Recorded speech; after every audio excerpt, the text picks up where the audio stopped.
that which she extended to him. "I had hoped," suggested Holmes, "that you would have joined us in a friendly supper." "I think that there you ask a little too much," responded his lordship. "I may be forced to acquiesce in these recent developments, but I can hardly expected to make merry over them. I think that with your permission I will now wish you all a very good night." He included us all in a sweeping bow and stalked out of the room.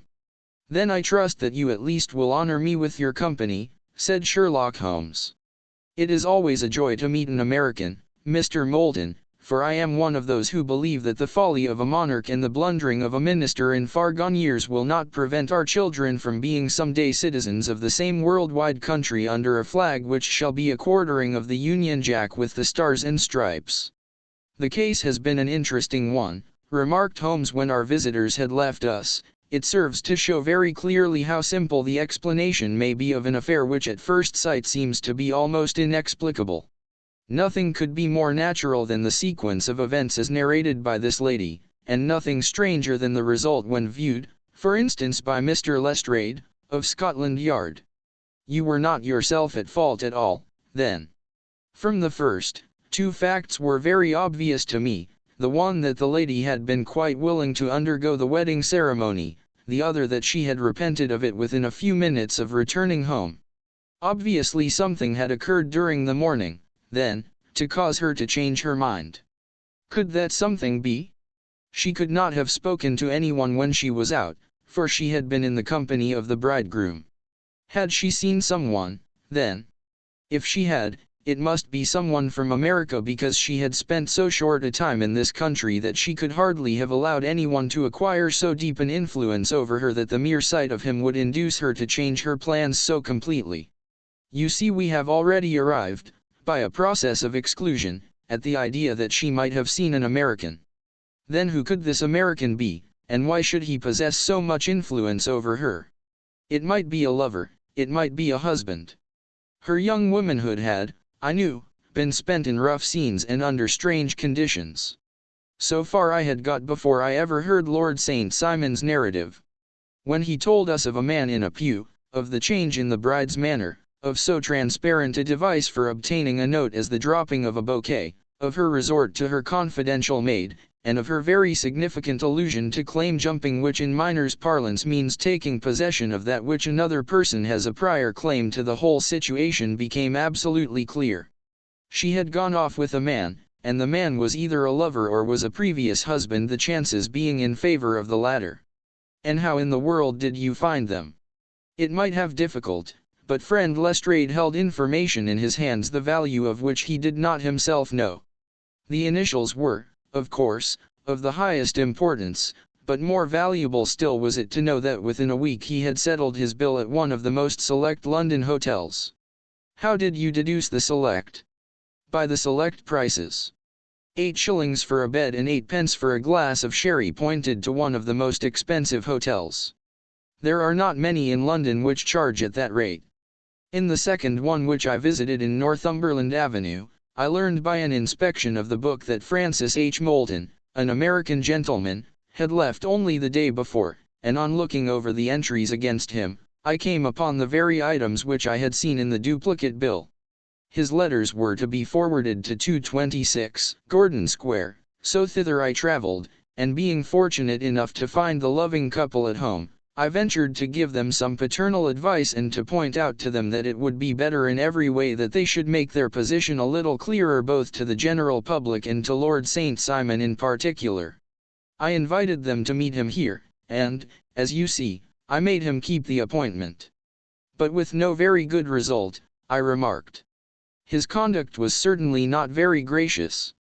"Ah, Watson," said Holmes, smiling, "perhaps you would not be very gracious either, if, after all the trouble of wooing and wedding, you found yourself deprived in an instant of wife and of fortune. I think that we may judge Lord St. Simon very mercifully and thank our stars that we are never likely to find ourselves in the same position. Draw your chair up and hand me my violin, for the only problem we have still to solve is how to while away these bleak autumnal evenings." "Adventure XL, the adventure of the barrel coronet, Holmes," said I as I stood one morning in our bow window looking down the street. "Here is a madman coming along. It seems rather sad that his relatives should allow him to come out alone. My friend rose lazily from his armchair and stood with his hands in the pockets of his dressing gown, looking over my shoulder. It was a bright, crisp February morning, and the snow of the day before still lay deep upon the ground, shimmering brightly in the wintry sun. Down the center of Baker Street it had been plowed into a brown crumbly band by the traffic, but at either side and on the heaped-up edges of the footpaths it still lay as white as when it fell. The gray pavement had been cleaned and scraped, but was still dangerously slippery, so that there were fewer passengers than usual. Indeed, from the direction of the Metropolitan Station no one was coming save the single gentleman whose eccentric conduct had drawn my attention. He was a man of about 50, tall, portly, and imposing, with a massive, strongly marked face and a commanding figure. He was dressed in a somber yet rich style, in black frock coat, shining hat, neat brown gaiters, and well-cut pearl-gray trousers. Yet his actions were in absurd contrast to the dignity of his dress and features, for he was running hard, with occasional little springs, such as a weary man gives who is little accustomed to set any tax upon his legs. As he ran he jerked his hands up and down, waggled his head, and writhed his face into the most extraordinary contortions. "What on earth can be the matter with him?" I asked. "He is looking up at the numbers of the houses." "I believe that he is coming here," said Holmes, rubbing his hands. "Here?" "Yes, I rather think he is coming to consult me professionally. I think that I recognize the symptoms." "Ha! Did I not tell you?" As he spoke, the man, puffing and blowing, rushed at our door and pulled at our bell until the whole house resounded with the clanging. A few moments later he was in our room, still puffing, still gesticulating, but with so fixed a look of grief and despair in his eyes that our smiles were turned in an instant to horror and pity. For a while he could not get his words out, but swayed his body and plucked at his hair like one who has been driven to the extreme limits of his reason. Then, suddenly springing to his feet, he beat his head against the wall with such force that we both rushed upon him and tore him away to the center of the room. Sherlock Holmes pushed him down into the easy chair and, sitting beside him, patted his hand and chatted with him in the easy, soothing tones which he knew so well how to employ. "You have come to me to tell your story, have you not?" said he. "You are fatigued with your haste.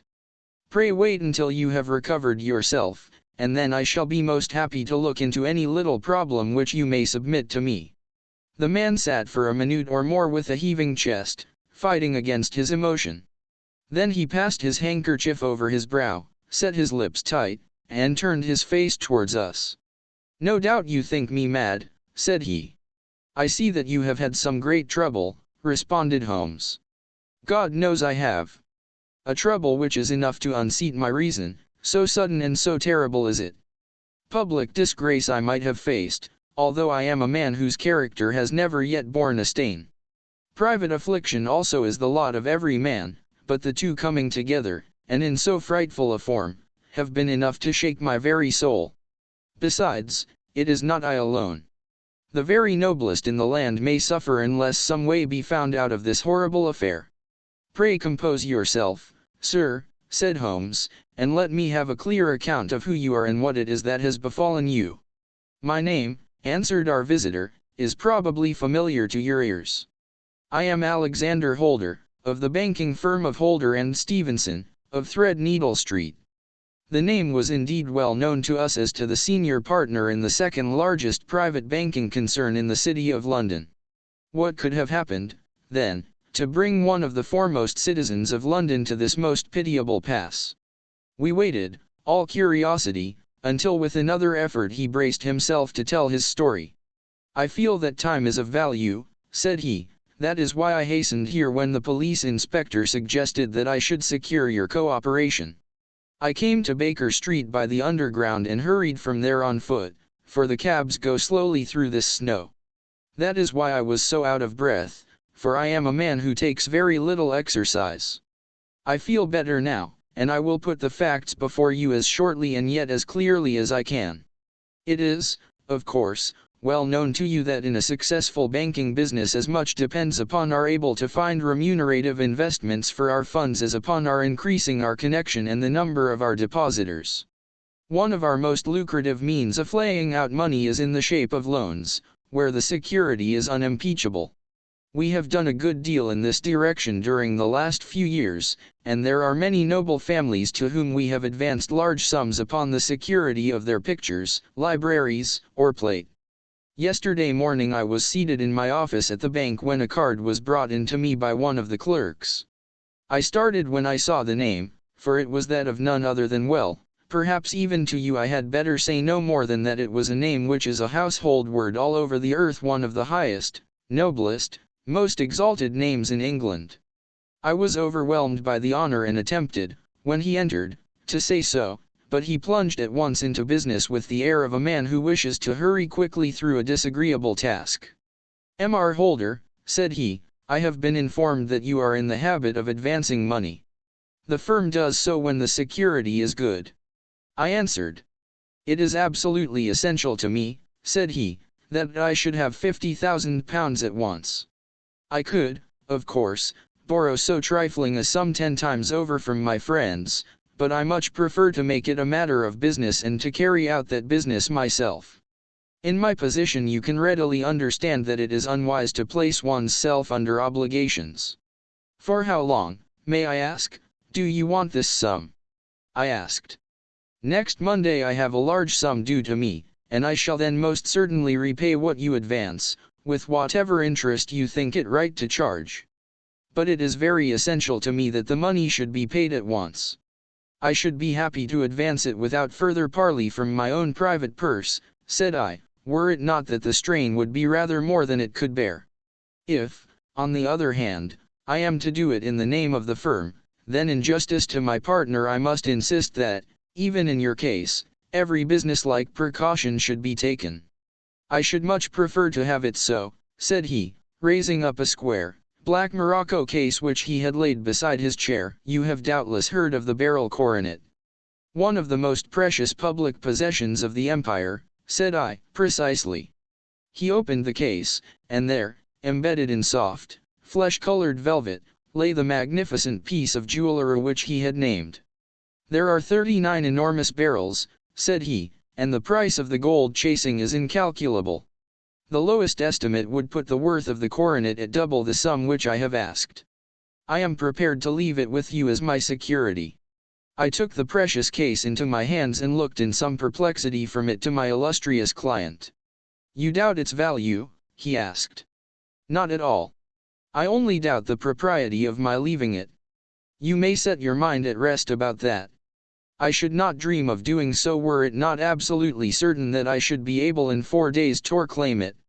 It is a pure matter of form. Is the security sufficient?" "Ample. You understand, Mr. Holder, that I am giving you a strong proof of the confidence which I have in you, founded upon all that I have heard of you. I rely upon you not only to be discreet and to refrain from all gossip upon the matter but, above all, to preserve this coronet with every possible precaution, because I need not say that a great public scandal would be caused if any harm were to befall it.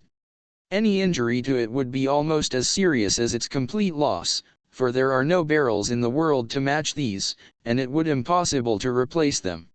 I leave it with you, however, with every confidence, and I shall call for it in person on Monday morning." Seeing that my client was anxious to leave, I said no more but, calling for my cashier, I ordered him to pay over £51,000 notes. When I was alone once more, however, with the precious case lying upon the table in front of me, I could not but think with some misgivings of the immense responsibility which it entailed upon me. There could be no doubt that, as it was a national possession, a horrible scandal would ensue if any misfortune should occur to it. I already regretted having ever consented to take charge of it. However, it was too late to alter the matter now, so I locked it up in my private safe and turned once more to my work. When evening came I felt that it would be an imprudence to leave so precious a thing in the office behind me. Bankers' safes had forced before now, and why should not mine be? If so, how terrible would be the position in which I should find myself. I determined, therefore, that for the next few days I would always carry the case backward and forward with me, so that it might never be really out of my reach. With this intention, I called a cab and drove out to my house at Streatham, carrying the jewel with me. I did not breathe freely until I had taken it upstairs and locked it in the bureau of my dressing room. And now a word as to my household, Mr. Holmes, for I wish you to thoroughly understand the situation. My groom and my page sleep out of the house, and may be set aside altogether. I have 3 maidservants who have been with me a number of years and whose absolute reliability is quite above suspicion. Another, Lucy Parr, the second waiting maid, has only been in my service a few months. She came with an excellent character, however, and has always given me satisfaction. She is a very pretty girl and has attracted admirers who have occasionally hung about the place. That is the only drawback which we have found to her, but we believe her to be a thoroughly good girl in every way. So much for the servants. My family itself is so small that it will not take me long to describe it. I am a widower and have an only son, Arthur. He has been a disappointment to me, Mr. Holmes, a grievous disappointment. I have no doubt that I am myself to blame. People tell me that I have spoiled him. Very likely I have. Vivienne, my dear wife, died. I felt that he was all I had to love. I could not bear to see the smile fade even for a moment from his face.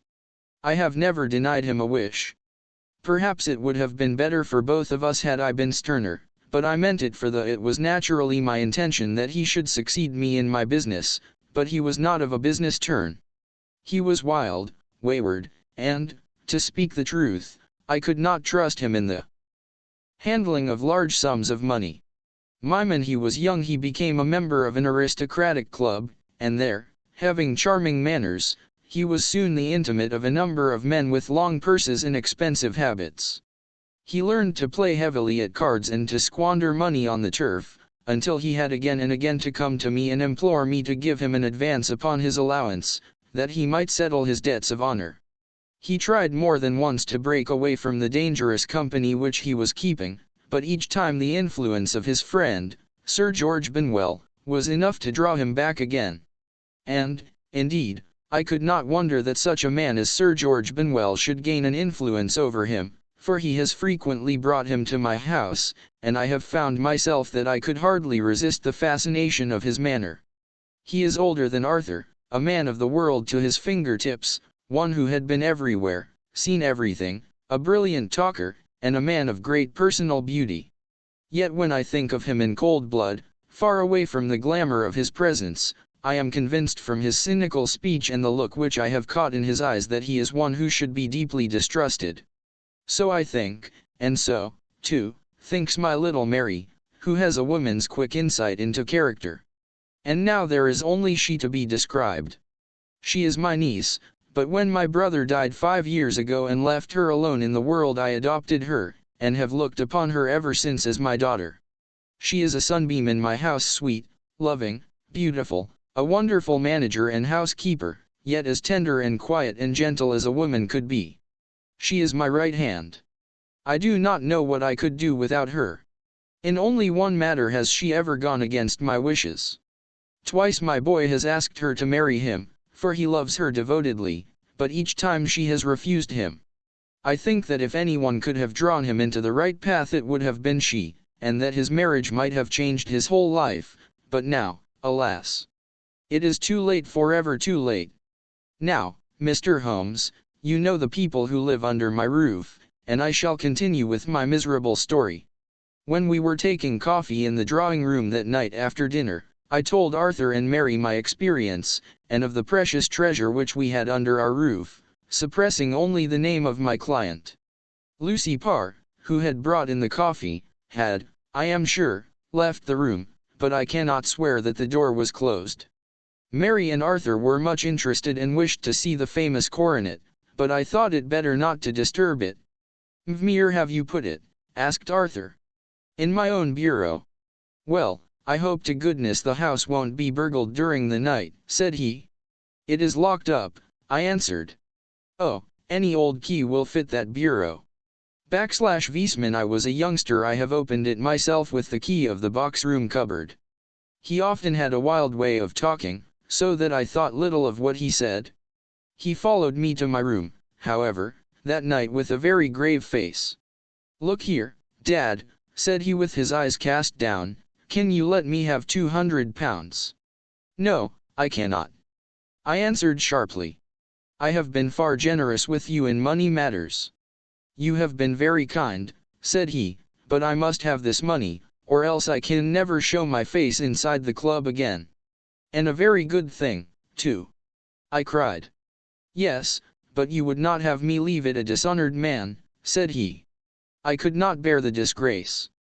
I must raise the money in some way, and if you will not let me have it, then I must try other means." I was very angry, for this was the third demand during the month. "You shall not have a farthing from me," I cried, on which he bowed and left the room without another word. When he was gone I unlocked my bureau, made sure that my treasure was safe, and locked it again. Then I started to go round the house to see that all was secure, a duty which I usually leave to Mary but which I thought it well to perform myself that night. As I came down the stairs I saw Mary herself at the side window of the hall, which she closed and fastened as I approached. "Tell me, Dad," said she, looking, I thought, a little disturbed, "did you give Lucy, the maid, leave to go out tonight?" "Certainly not. She came in just now by the back door. I have no doubt that she has only been to the side gate to see someone, but I think that it is hardly safe and should be stopped. You must speak to her in the morning, or I will if you prefer it." "Are you sure that everything is fastened?" "Quite sure, Dad." "Then, good night." I kissed her and went up to my bedroom again, where I was soon asleep. I am endeavoring to tell you everything, Mr. Holmes, which may have any bearing upon the case, but I beg that you will question me upon any point which I do not make clear. On the contrary, your statement is singularly lucid. I come to a part of my story now in which I should wish to be particularly so. I am not a very heavy sleeper, and the anxiety in my mind tended, no doubt, to make me even less so than usual. About 2 in the morning, then, I was awakened by some sound in the house.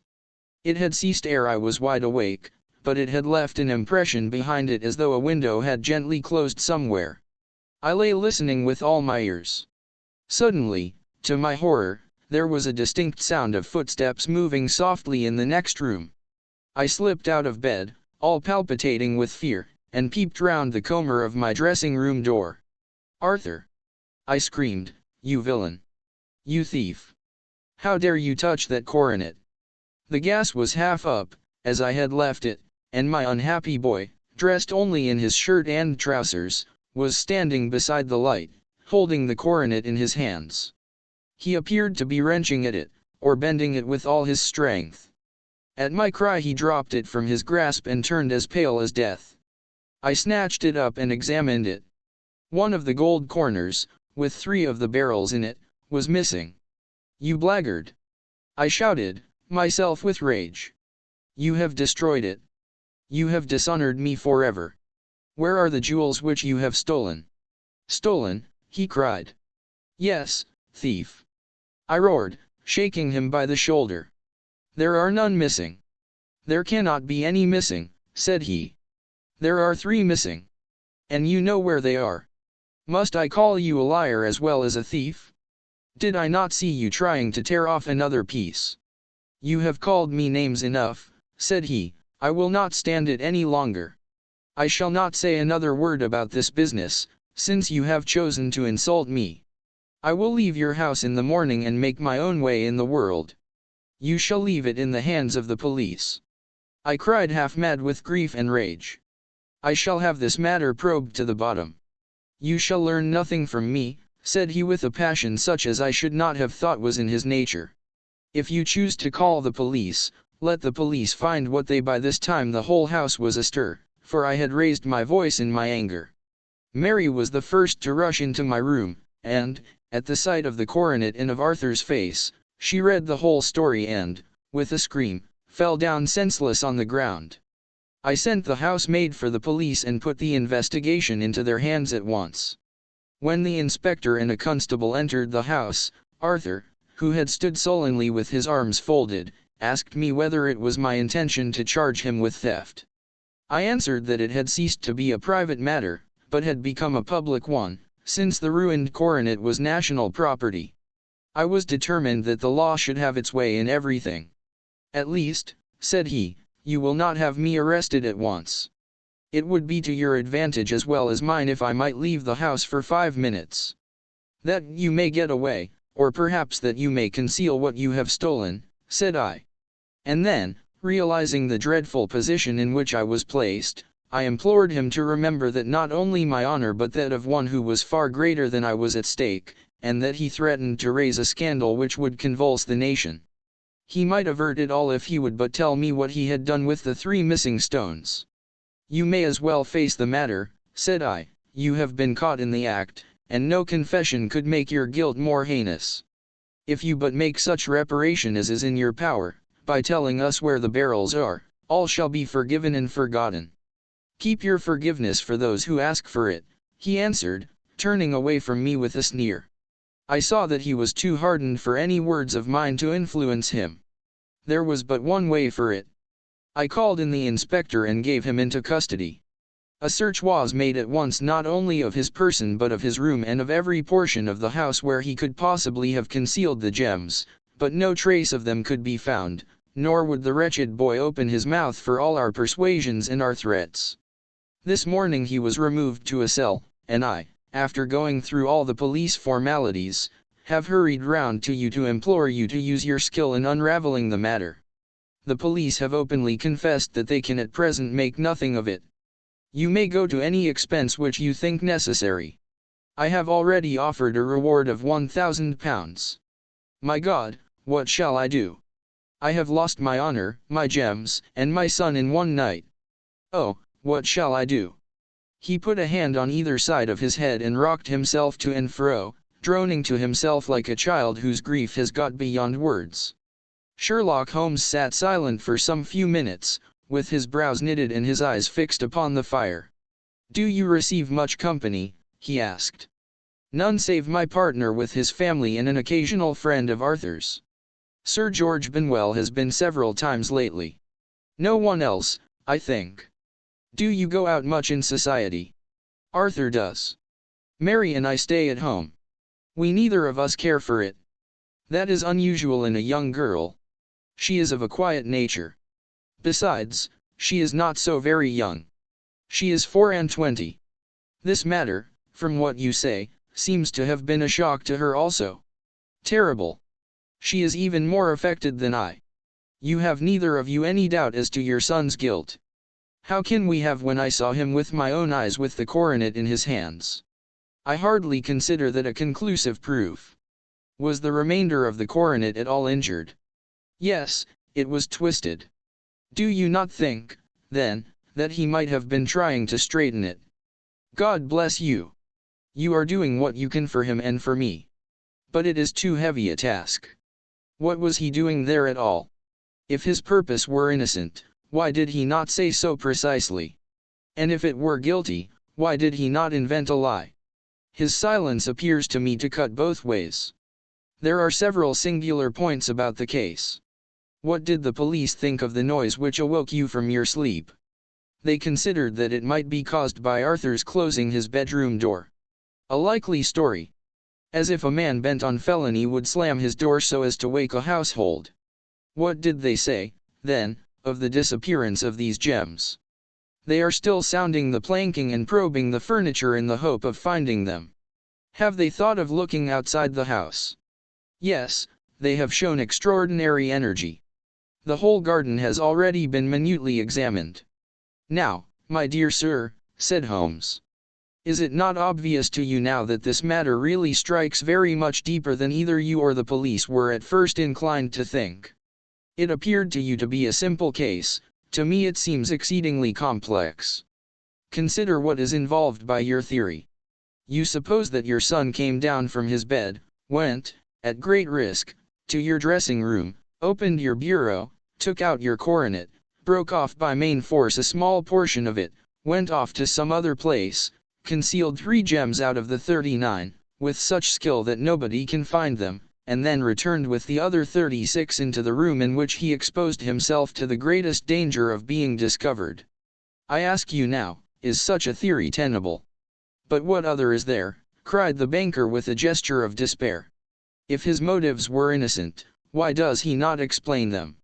It is our task to find that out, replied Holmes. So now, if you please, Mr. Holder, we will set off for Streatham together, and devote an hour to glancing a little more closely into details. My friend insisted upon my accompanying them in their expedition, which I was eager enough to do, for my curiosity and sympathy were deeply stirred by the story to which we had listened. I confess that the guilt of the banker's son appeared to me to be as obvious as it did to his unhappy father, but still I had such faith in Holmes's judgment that I felt that there must be some grounds for hope as long as he was dissatisfied with the accepted explanation. He hardly spoke a word the whole way out to the southern suburb, but sat with his chin upon his breast and his hat drawn over his eyes, sunk in the deepest thought. Our client appeared to have taken fresh heart at the little glimpse of hope which had been presented to him, and he even broke into a desultory chat with me over his business affairs.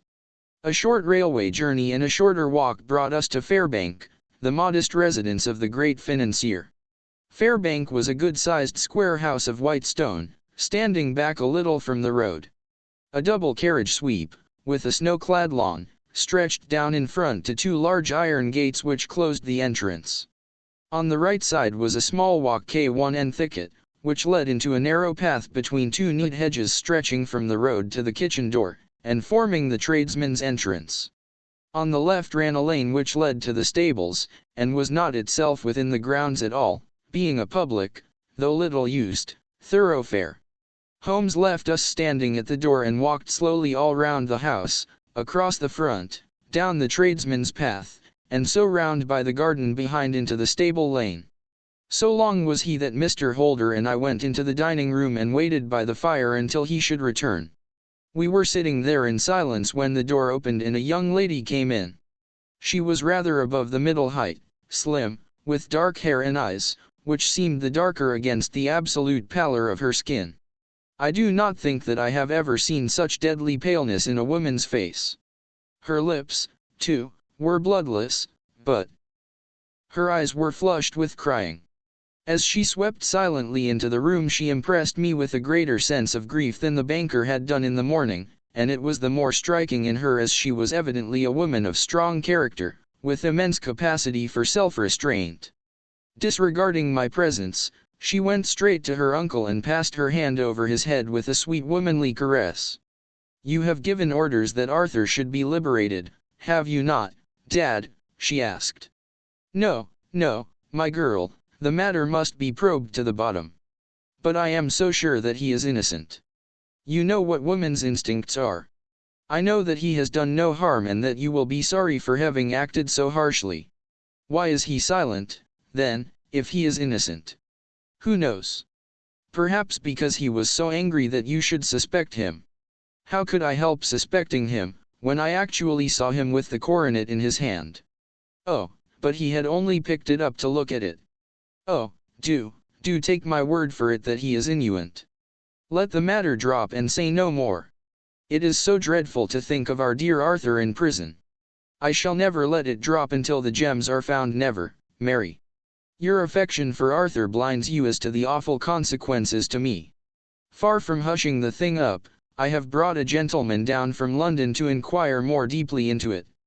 "This gentleman?" she asked, facing round to me. "No, his friend. He wished us to leave him alone. He is round in the stable lane now." "The stable lane?" She raised her dark eyebrows. "What can he hope to find there?" "Ah. This, I suppose, is he. I trust, sir, that you will succeed in proving, what I feel sure is the truth, that my cousin Arthur is innocent of this crime. I fully share your opinion, and I trust, with you, that we may prove it," returned Holmes, going back to the mat to knock the snow from his shoes. "I believe I have the honor of addressing Miss Mary Holder. Might I ask you a question or two?" "Pray do, sir, if it may help to clear this horrible affair up. You heard nothing yourself last night?" "Nothing, until my uncle here began to speak loudly. I heard that, and I came down. You shut up the windows and doors the night before. Did you fasten all the windows? Were they all fastened this morning? You have a maid who has a sweetheart? I think that you remarked to your uncle last night that she had been out to see him. Yes, and she was the girl who waited in the drawing room. And who may have heard uncle's remarks about the coronet. I see. You infer that she may have gone out to tell her sweetheart, and that the two may have planned the robbery. But what is the good of all these vague theories, cried the banker impatiently, when I have told you that I saw Arthur with the coronet in his hands? Wait a little, Mr. Holder. We must come back to that.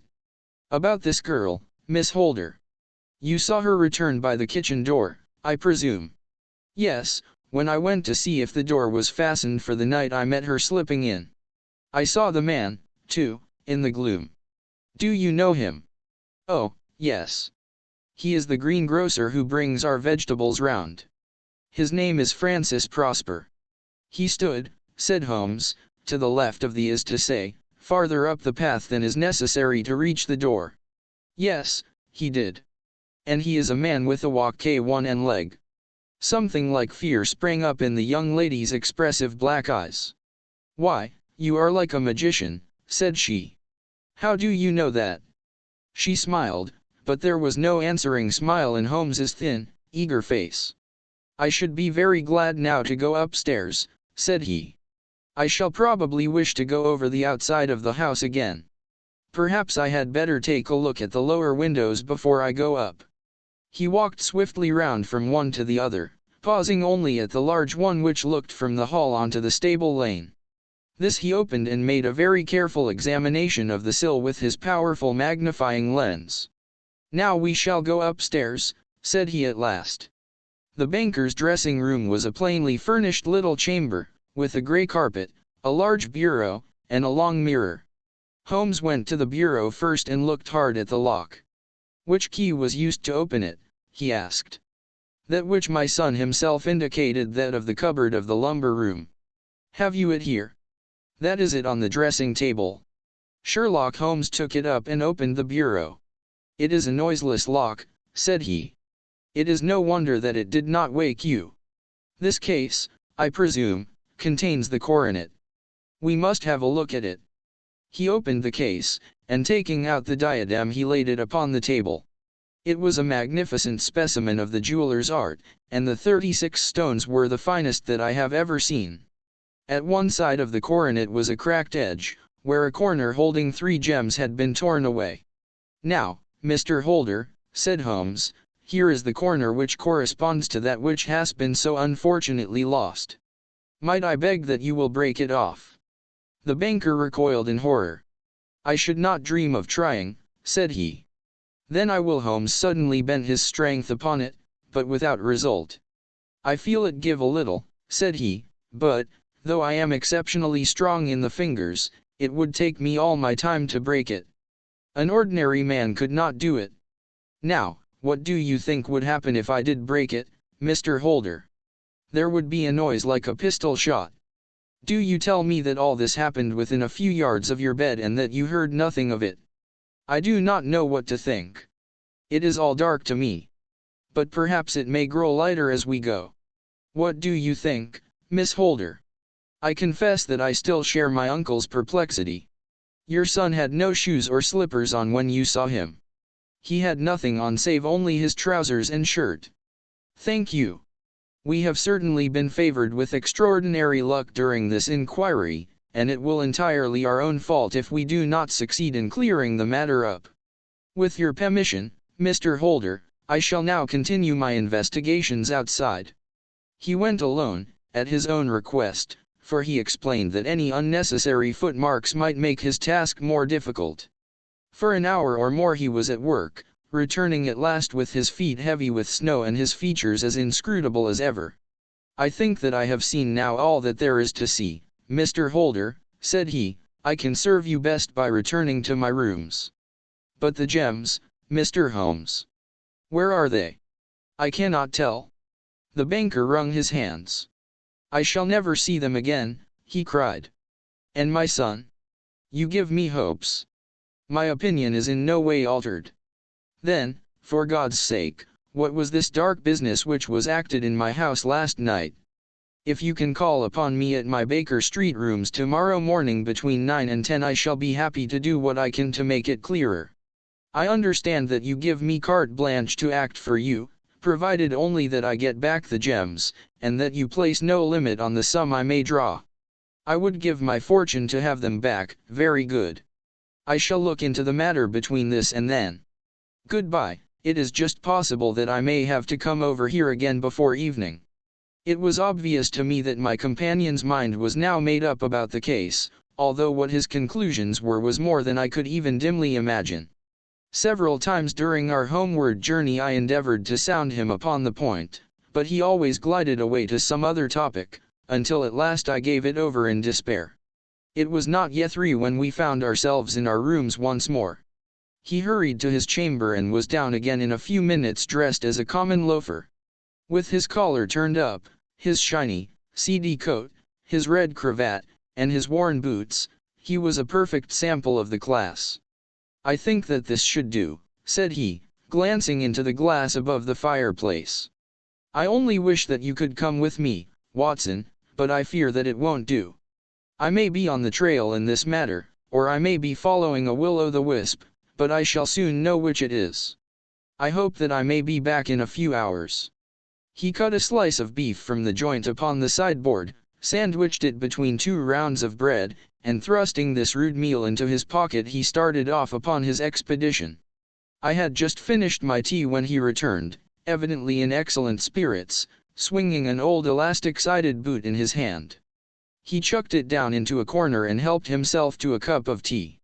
"I only looked in as I passed," said he. "I am going right on." "Where to?" "Oh, to the other side of the West End. It may be some time before I get back. Don't wait up for me in case I should be late. How are you getting on?" "Oh, so-so. Nothing to complain of. I have been out to Streatham since I saw you last, but I did not call at the house. It is a very sweet little problem, and I would not have missed it for a good deal. However, I must not sit gossiping here, but must get these disreputable clothes off and return to my highly respectable self." I could see by his manner that he had stronger reasons for satisfaction than his words alone would imply. His eyes twinkled, and there was even a touch of color upon his sallow cheeks. He hastened upstairs, and a few minutes later I heard the slam of the hall door, which told me that he was off once more upon his congenial hunt. I waited until midnight, but there was no sign of his return, so I retired to my room. It was no uncommon thing for him to be away for days and nights on end when he was hot upon a scent, so that his lateness caused me no surprise. I do not know at what hour he came in, but when I came down to breakfast in the morning there he was with a cup of coffee in one hand and the paper in the other, as fresh and trim as possible. "You will excuse my beginning without you, Watson," said he, "but you remember that our client has rather an early appointment this morning." "Why, it is after 9 now," I answered. "I should not be surprised if that were he. I thought I heard a ring." It was, indeed, our friend the financier. I was shocked by the change which had come over him, for his face, which was naturally of a broad and massive mold, was now pinched and fallen in, while his hair seemed to me at least a shade whiter. He entered with a weariness and lethargy which was even more painful than his violence of the morning before, and he dropped heavily into the armchair which I pushed forward for him. "I do not know what I have done to be so severely tried," said he. "Only 2 days ago I was a happy and prosperous man, without a care in the world. Now I am left to a lonely and dishonored age. One sorrow comes close upon the heels of another. My niece, Mary, has deserted me." "Deserted you?" "Yes. Her this morning had not been slept in, her room was empty, and a note for me lay upon the hall table. I had said to her last night, in sorrow, and not in anger, that if she had married my boy all might have been well with him. Perhaps it was thoughtless of me to say so. It is to that remark that she refers in this note. My dearest uncle, I feel that I have brought trouble upon you, and that if I had acted differently this terrible misfortune might never have occurred. I cannot, with this thought in my mind, ever again be happy under your roof, and I feel that I must leave you forever. Do not worry about my future, for that is provided for, and, above all, do not search for me, for it will be fruitless labor and an ill service to me. In life or in death, I am ever your loving Mary. What could she mean by that note, Mr. Holmes? Do you think it points to suicide? No, no, nothing of the kind. It is perhaps the best possible solution. I trust, Mr. Holder, that you are nearing the end of your troubles. Ha! You say so. You have heard something, Mr. Holmes, you have learned something. Are the gems? You would not think £1,000 apiece an excessive sum for them. I would pay 10. That would be unnecessary. 3,000 will cover the matter. And there is a little reward, I fancy. Have you your cheque-book? Here is a pen. Better make it out for £4,000. With a dazed face the banker made out the required cheque. Holmes walked over to his desk, took out a little triangular piece of gold with 3 gems in it, and threw it down upon the table. With a shriek of joy our client clutched it up. You have it, he gasped. I am saved. I am saved. The reaction of joy was as passionate as his grief had been, and he hugged his recovered gems to his bosom. There is one other thing you owe, Mr. Holder, said Sherlock Holmes rather sternly. Oh. He caught up a pen. Name the sum, and I will pay it. No, the debt is not to me. You owe a very humble apology to that noble lad, your son, who has carried himself in this matter as I should be proud to see my own son do, should I ever chance to have one. Then it was not Arthur who took them. I told you yesterday, and I repeat today, that it was not. You are sure of it? Then let us hurry to him at once to let him know that the truth is known. He knows it already. When I had cleared it all up I had an interview with him, and finding that he would not tell me the story, I told it to him, on which he had to confess that I was right and to add the very few details which were not yet quite clear to me. Your news of this morning, however, may open his lips. For heaven's sake, tell me, then, what is this extraordinary mystery? I will do so, and I will show you the steps by which I reached it. And let me say to you, first, that which it is hardest for me to say and for you to hear, there has been an understanding between Sir George Benwell and your niece Mary. They have now fled together. My Mary? Impossible. It is unfortunately more than possible, it is certain. Neither you nor your son knew the true character of this man when you admitted him into your family circle. He is one of the most dangerous men in England, a ruined gambler, an absolutely desperate villain, a man without heart or conscience. Your niece knew nothing of such men. When he breathed his vows to her, as he had done to 100 before her, she flattered herself that she alone had touched his heart. The devil knows best what he said, but at least she became his tool and was in the habit of seeing him nearly every evening. I cannot, and I will not, believe it, cried the banker with an ashen face. I will tell you, then, what occurred in your house last night.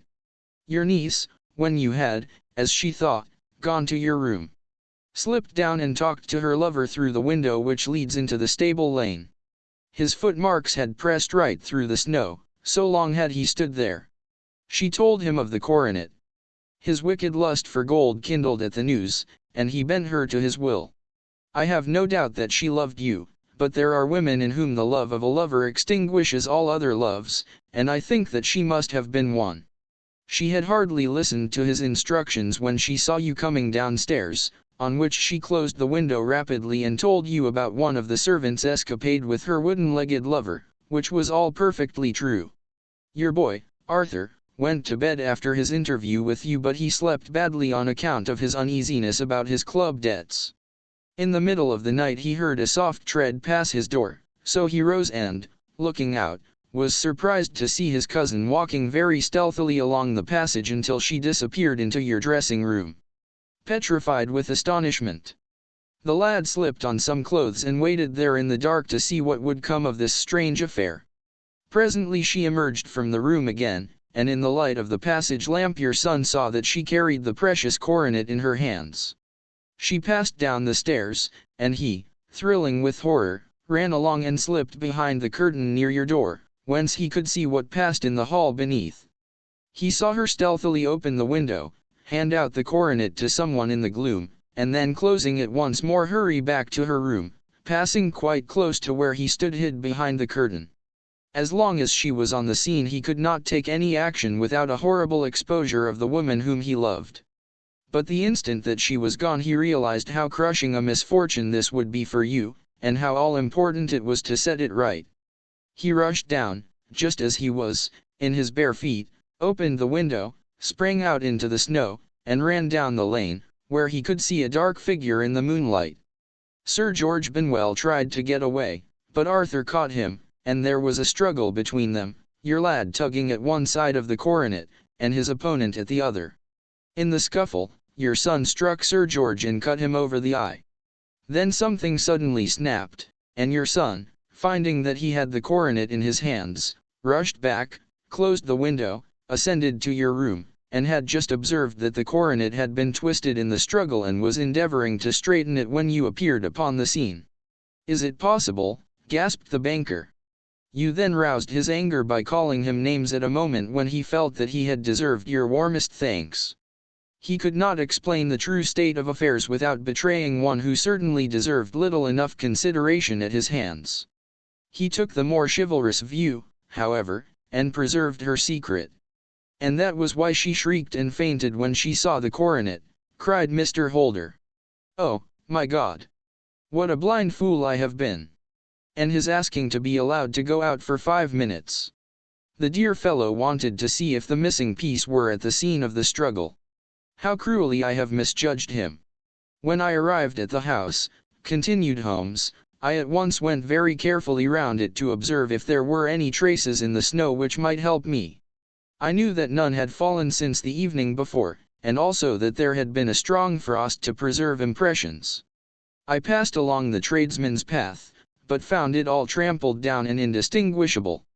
Just beyond it, however, at the far side of the kitchen door, a woman had stood and talked with a man, whose round impressions on one side showed that he had a wooden leg.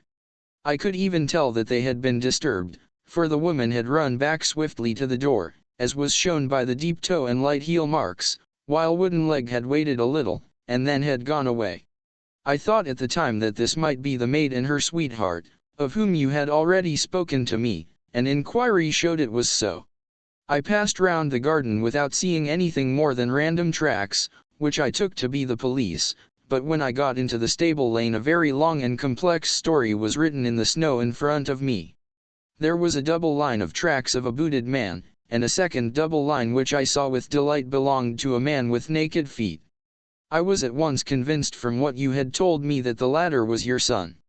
The first had walked both ways, but the other had run swiftly, and as his tread was marked in places over the depression of the boot, it was obvious that he had passed after the other. I followed them up and found they led to the hall window, where Boots had worn all the snow away while waiting. Then I walked to the other end, which was 100 yards or more down the lane.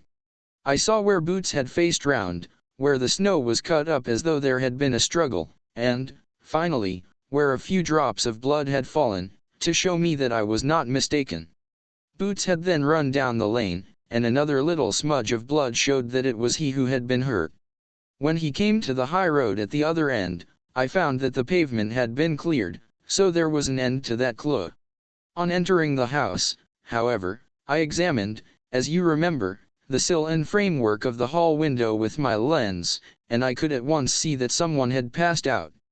I could distinguish the outline of an instep where the wet had been placed in coming in. I was then beginning to be able to form an opinion as to what had occurred. A man had waited outside the window, someone had brought the gems, the deed had overseen by your son, he had pursued the thief, had struggled with him, they had each tugged at the coronet, their united strength causing injuries which neither alone could have effected. He had returned with the prize, but had left a fragment in the grasp of his opponent. So far I was clear. The question now was, who was the man and who was it brought him the coronet? It is an old maxim of mine that when you have excluded the impossible, whatever remains, however improbable, must be the truth. Now, I knew that it was not you who had brought it down, so there only remained your niece and the maids. But if it were the maids, why should your son allow himself to be accused in their place? There could be no possible reason. As he loved his cousin, however, there was an excellent explanation why he should retain her secret, the more so as the secret was a disgraceful one. When I remembered that you had seen her at that window, and how she had fainted on seeing the coronet again, my conjecture became a certainty. And who could it be who was her confederate?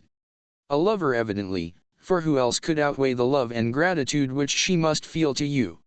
I knew that you went out little, and that your circle of friends was a very limited one. But among them was Sir George Benwell. I had heard of him before as being a man of evil reputation among women. It must have been he who wore those boots and retained the missing gems. Even though he knew that Arthur had discovered him, he might still flatter himself that he was safe, for the lad could not say a word without compromising his own family. Well, your own good sense will suggest what measures I took next. I went in the shape of a loafer to Sir George's house, managed to pick up an acquaintance with his valet, learned that his master had cut his head the night before, and, finally, at the expense of 6 shillings, made all sure by buying a pair of his cast-off shoes. With these I journeyed down to Streatham and saw that they exactly fitted the tracks. "I saw an ill-dressed vagabond in the lane yesterday evening," said Mr. Holder. "Precisely. It was I. I found that I had my man, so I came home and changed my clothes. It was a delicate part which I had to play then, for I saw that a prosecution must be avoided to avert scandal, and I knew that so astute a villain would see that our hands were tied in the matter. I went and saw him. At first, of course, he denied everything. But when I gave him every particular that had occurred, he tried to bluster and took down a life-preserver from the wall. I knew my man, however, and I clapped a pistol to his head before he could strike. Then he became a little more reasonable. I told him that we would give him a price for the stones he held £1,000 apiece. That brought out the first signs of grief that he had shown. 'Why, dash it all,' said he, 'I've let them go at 600 for the 3. I soon managed to get the address of the receiver who had them, on promising him that there would be no prosecution. Off I set to him, and after much chaffering I got our stones at £1,000 apiece. Then I looked in upon your son, told him that all was right, and eventually got to my bed about 2 o'clock, after what I may call a really hard day's work. A day which has saved England from a great public scandal,' said the banker, rising. 'Sir, I cannot find words to thank you, but you shall not find me ungrateful for what you have done. Your skill has indeed exceeded all that I have heard of it. And now I must fly to my dear boy to apologize to him for the wrong which I have done him. As to what you tell me of poor Mary, it goes to my very heart. Not even your skill can inform me where she is now. I think that we may safely say,' returned Holmes, 'that she is wherever Sir George Benwell is. It is equally certain, too, that whatever her sins are, they will soon receive a more than sufficient punishment.' Adventure 12. The Adventure of the Copper Beeches. "To the man who loves art for its own sake," remarked Sherlock Holmes, tossing aside the advertisement sheet of the Daily Telegraph, "it is frequently in its least important and lowliest manifestations that the keenest pleasure is to be derived. It is pleasant to me to observe, Watson, that you have so far grasped this truth that in these little records of our cases which you have been good enough to draw up, and, I am bound to say, occasionally to embellish, you have given prominence not so much to the many causes celebrous and sensational trials in which I have figured, but rather to those incidents which may have been trivial in themselves, but which have given room for those faculties of deduction and of logical synthesis which I have made my special province. And yet," said I, smiling, "I cannot quite hold myself absolved from the charge of sensationalism which has been urged against my records. You have heard, perhaps," he observed, taking up a glowing cinder with the tongs and lighting with it the long cherry-wood pipe which was wont to replace his clay when he was in a disputatious rather than a meditative mood, "you have heard perhaps in attempting to put color and life into each of your statements instead of confining yourself to the task of placing upon record that severe reasoning from cause to effect which is really the only notable feature about the thing. It seems to me that I have done you full justice in the matter," I remarked with some coldness, for I was repelled by the egotism which I had more than once observed to be a strong factor in my friend's singular character.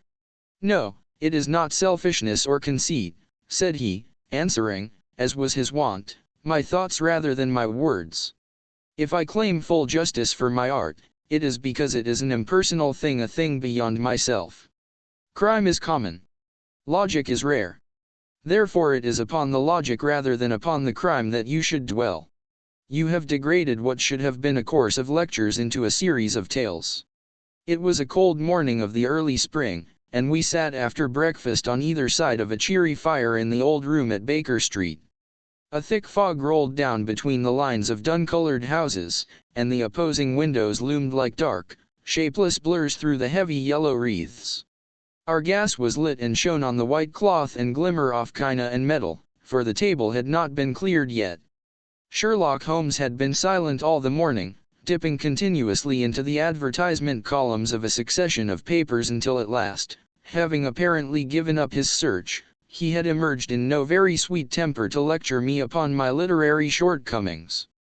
At the same time, he remarked after a pause, during which he had sat puffing at his long pipe and gazing down into the fire, "You can hardly be open to a charge of sensationalism, for out of these cases which you have been so kind as to interest yourself in, a fair proportion do not treat of crime, in its legal sense, at all.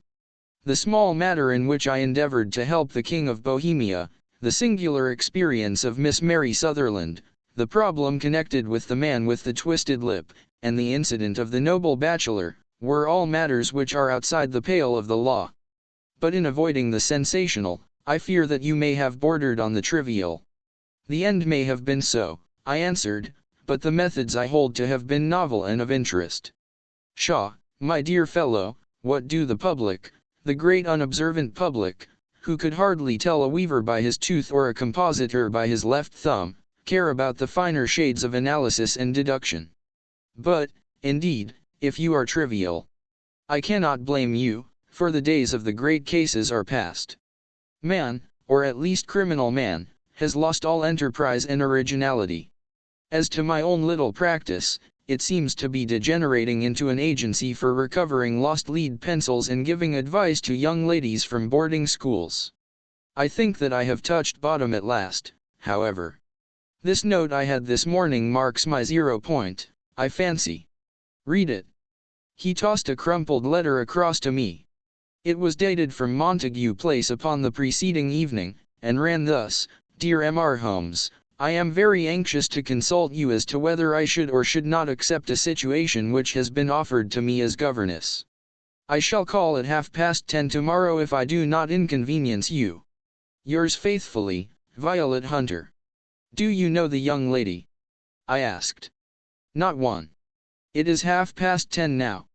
"Yes, and I have no doubt that is her ring. It may turn out to be of more interest than you think. You remember that the affair of the blue carbuncle, which appeared to be a mere whim at first, developed into a serious investigation. It may be so in this case, also. Well, let us hope so. But our doubts will very soon be solved, for here, unless I am much mistaken, is the person in question." As he spoke the door opened and a young lady entered the room.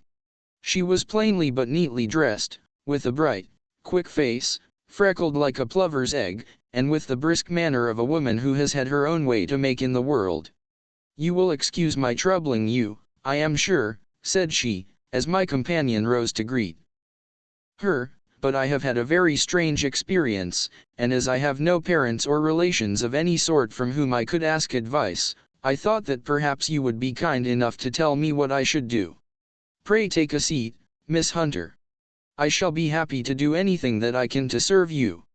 I could see that Holmes was favorably impressed by the manner and speech of his new client. He looked her over in his searching fashion, and then composed himself, with his lids drooping and his fingertips together, to listen to her story. "I have been a governess for 5 years," said she, "in the family of Colonel Spence Monroe, but 2 months ago the Colonel received an appointment at Halifax, in Nova Scotia, and took his children over to America with him, so that I found myself without a situation. I advertised, and I answered advertisements, but without success. At last the little money which I had saved began to run short, and I was at my wits' end as to what I should do. There is a well-known agency for governesses in the West End called Westways, and there I used to call about once a week in order to see whether anything had turned up which might suit me. Westway was the name of the founder of the business, but it is really managed by Miss Stopper. She sits in her own little office, and the ladies who are seeking employment wait in an anteroom, and are then shown in one by one, when she consults her ledgers and sees whether she has anything which would suit them. Well, when I called last week I was shown into the little office as usual, but I found that Miss Stopper was not alone. A prodigiously stout man with a very smiling face and a great heavy chin which rolled down in fold upon fold over his throat sat at her elbow with a pair of glasses on his nose, looking very earnestly at the ladies who entered. As I came in he gave quite a jump in his chair and turned quickly to Miss Stopper. "That will do," said he, "I could not ask for anything better." "Capital! Capital!" He seemed quite enthusiastic and rubbed his hands together in the most genial fashion. He was such a comfortable looking man that it was quite a pleasure to look at him. "You are looking for a situation, miss?" he asked. "Yes, sir." "As governess?" "Yes, sir." "And what salary do you ask?" "I had £4 a month in my last place with Colonel Spence Monroe." "Oh, tut, tut. Sweating rank sweating," he cried, throwing his fat hands out into the air like a man who is in a boiling passion. "How could anyone offer so pitiful a sum to a lady with such attractions and accomplishments?" "My accomplishments, sir, may be less than you imagine," said I. "A little French, a little German, music, and drawing." "Tut, tut," he cried. "This is all quite beside the question. The point is, have you or have you not the bearing and deportment of a lady? There it is in a nutshell. If you have not, you are not fined for the rearing of a child who may some day play a considerable part in the history of the country. But if you have, why, then, how could any gentleman ask you to condescend to accept anything under the 3 figures? Your salary with me, madam, would commence at £100 a year. You may imagine, Mr. Holmes, that to me, destitute as I was, such an offer seemed almost too good to be true. The gentleman, however, seeing perhaps the look of incredulity upon my face, opened a pocket-book and took out a note. "It is also my custom," said he, smiling in the most pleasant fashion until his eyes were just 2 little shining slits amid the white creases of his face, "to advance to my young ladies half their salary beforehand, so that they may meet any little expenses of their journey and their wardrobe." It seemed to me that I had never met so fascinating and so thoughtful a man. As I was already in debt to my tradesmen, the advance was a great convenience, and yet there was something unnatural about the whole transaction which made me wish to know a little more before I quite committed myself. "May I ask where you live, sir?" said I. "Hampshire. Charming rural place. The Copper Beeches, 5 miles on the far side of Winchester. It is the most lovely country, my dear young lady, and the dearest old country house." "And my duties, sir? I should be glad to know what they would be." "One child, one dear little romper just 6 years old. Oh, if you could see him killing cockroaches with a slipper. Smack! Smack! Smack! 3 gone before you could wink." He leaned back in his chair and laughed his eyes into his head again. I was a little startled at the nature of the child's amusement, but the father's laughter made me think that perhaps he was joking. "My sole duties, then," I asked, "are to take charge of a single child?" "No, no, not the sole, not the sole, my dear young lady," he cried. "Your duty would be, as I am sure your good sense would suggest, to obey any little commands my wife might give, provided always that they were such commands as a lady might with propriety obey. You see no difficulty, he? I should be happy to make myself useful." "Quite so. In dress now, for example. We are fatty people, you know, fatty but kind-hearted. If you were asked to wear any dress which we might give you, you would not object to our little whim." "He? No," said I, considerably astonished at his words. "Or to sit here, or sit there, that would not be offensive to you." "Oh, No, or to cut your hair quite short before you come to us. I could hardly believe my ears. As you may observe, Mr. Holmes, my hair is somewhat luxuriant, and of a rather peculiar tint of chestnut. It has been considered artistic. I could not dream of sacrificing it in this offhand fashion. I am afraid that that is quite impossible, said I. He had been watching me eagerly out of his small eyes, and I could see a shadow pass over his face as I spoke. I am afraid that it is quite essential, said he.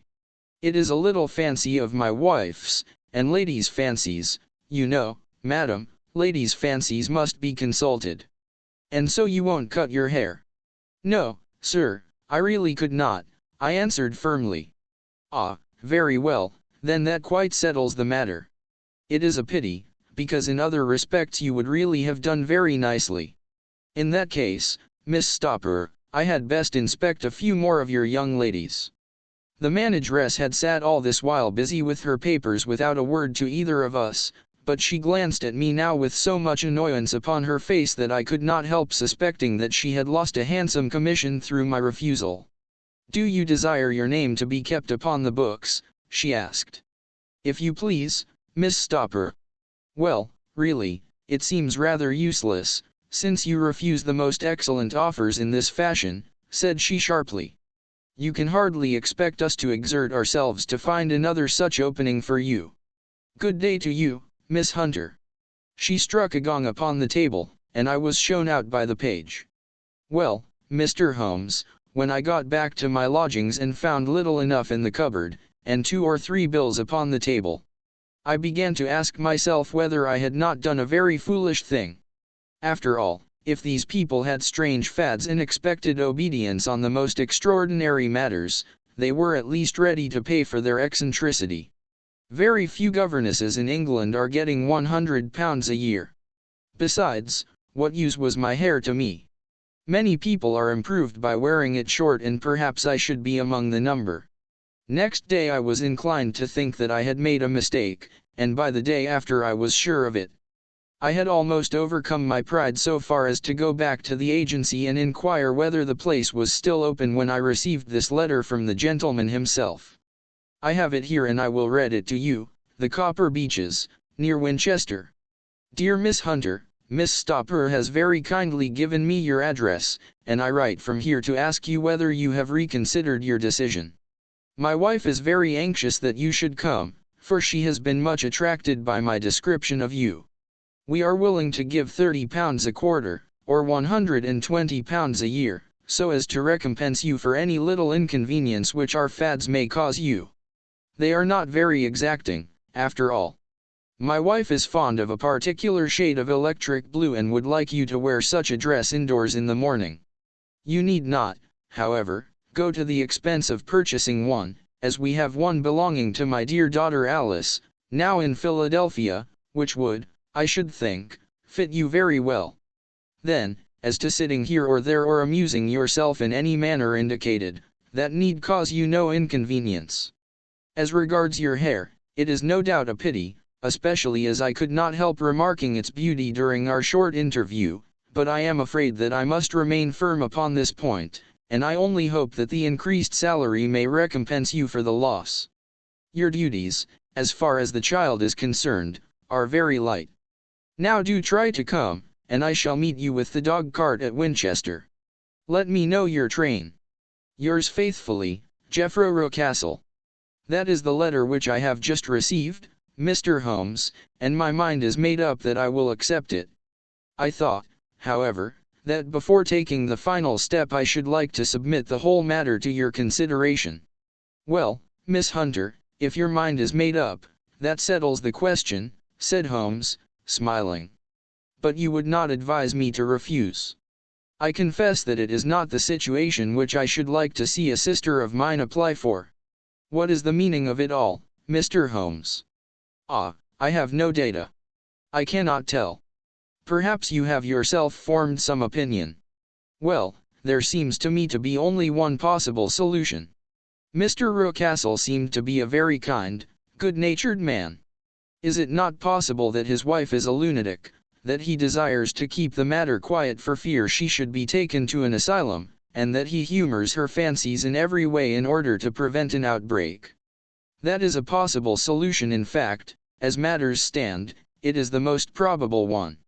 But in any case it does not seem to be a nice household for a young lady. But the money, Mr. Holmes, the money. Well, yes, of course the pay is good, too good. That is what makes me uneasy. Why should they give you £120 a year, when they could have their pick for £40? There must be some strong reason behind. I thought that if I told you the circumstances you would understand afterwards if I wanted your help. I should feel so much stronger if I felt that you were at the back of me. Oh, you may carry that feeling away with you. I assure you that your little problem promises to be the most interesting which has come my way for some months. There is something distinctly novel about some of the features. If you should find yourself in doubt or in danger. What danger do you foresee? Holmes shook his head gravely. It would cease to be a danger if we could define it, said he. But at any time, day or night, a telegram would bring me down to your help. That is enough. She rose briskly from her chair with the anxiety all swept from her face. I shall go down to Hampshire quite easy in my mind now. I shall write to Mr. Rucastle at once, sacrifice my poor hair tonight, and start for Winchester tomorrow.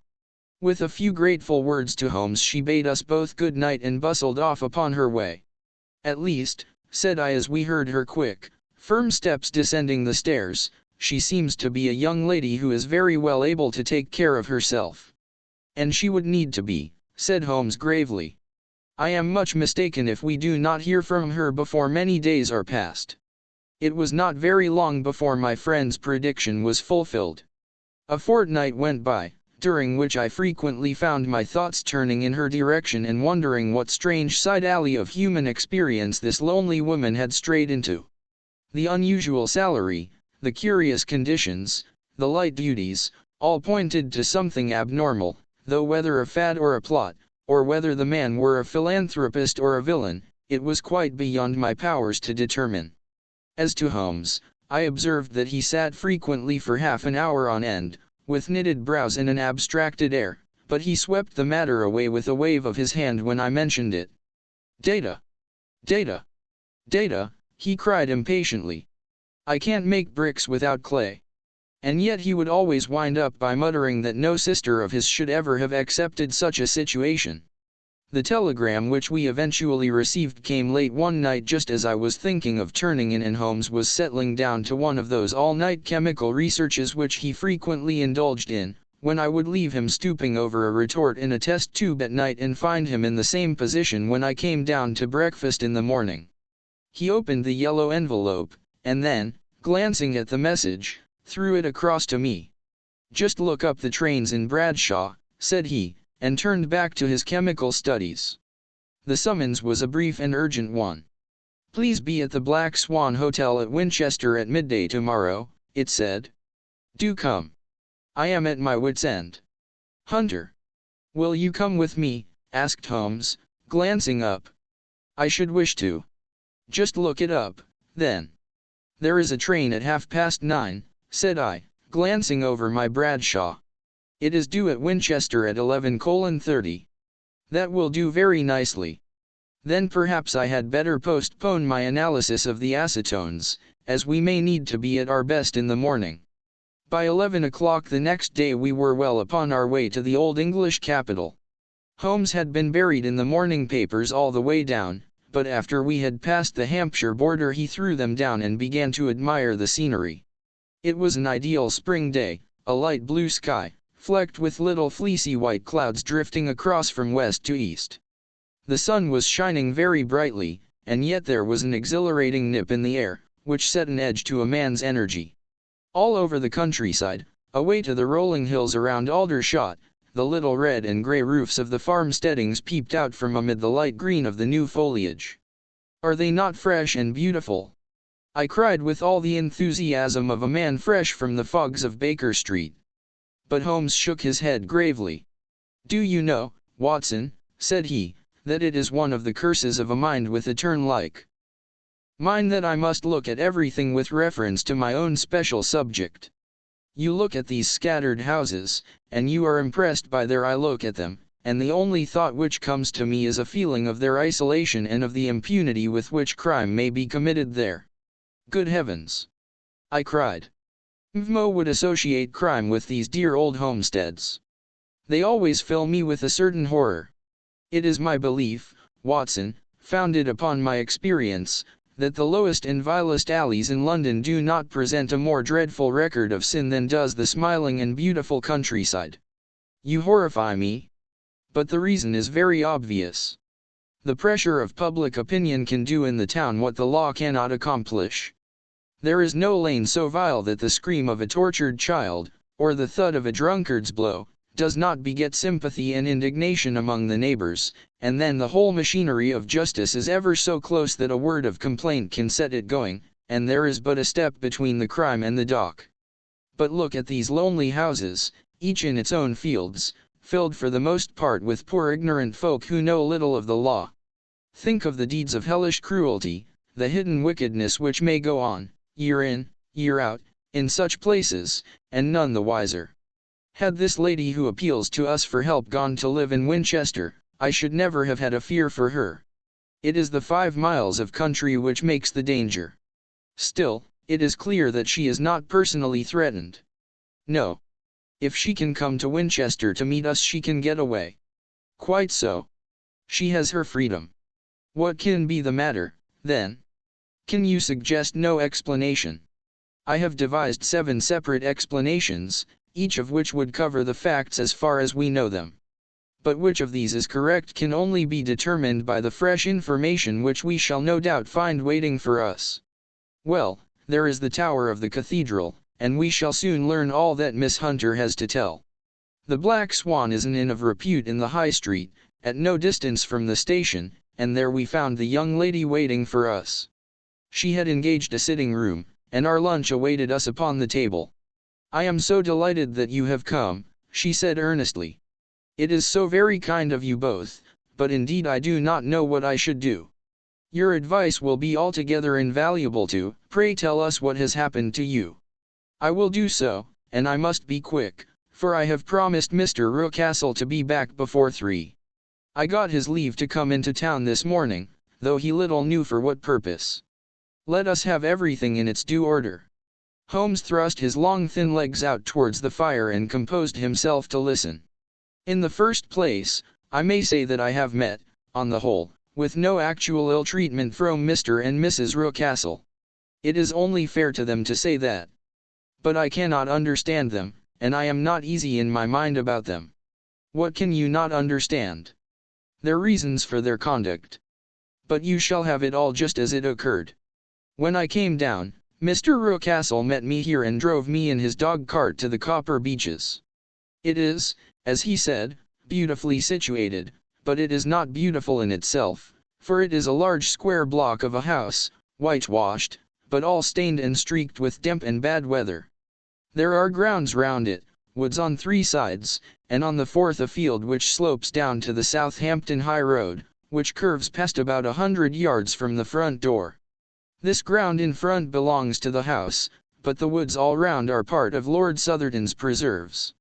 A clump of copper beeches immediately in front of the hall door has given its name to the place.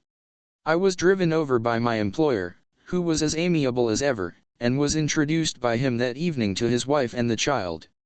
There was no truth, Mr. Holmes, in the conjecture which seemed to us to be probable in your rooms at Baker Street. Mrs. Rucastle is not mad. I found her to be a silent, pale-faced woman, much younger than her husband, not more than 30, I should think, while he can hardly be less than 45. From their conversation I have gathered that they have been married about 7 years, that he was a widower, and that his only child by the first wife was the daughter who has gone to Philadelphia. Mr. Rucastle told me in private that the reason why she had left them was that she had an unreasoning aversion to her stepmother. As the daughter could not have been less than 20, I can quite imagine that her position must have uncomfortable with her father's young wife. Mrs. Rucastle seemed to me to be colorless in mind as well as in feature.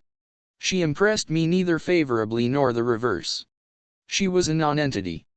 It was easy to see that she was passionately devoted both to her husband and to her little son.